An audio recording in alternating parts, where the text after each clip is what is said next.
Hello friends, তো আজকে আমরা অপরাজিতা গাছের দানা থেকে চারা তৈরি করা শিখব। তো চলো, আমরা আগে মাটিটা তৈরি করে রেখেছি, তো সেটাতেই আমরা আজকে দানাগুলোকে বসাবো। তো চলো আজকে দানাগুলো আগে বের করে নিই।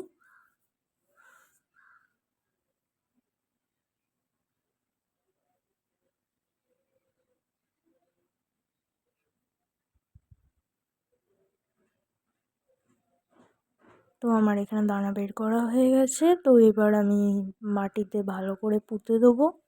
দেখো আমরা মাটিতে কীরকমভাবে পুঁতে দিচ্ছি, টিপে টিপে বসাতে হবে যাতে যাতে জল দিলে দানাগুলো বাইরের দিকে না বেরিয়ে আসে। তো এইভাবেই আমি দানা তৈরি করি, তো তোমাদেরকেও দেখাচ্ছি, তোমরাও দেখো।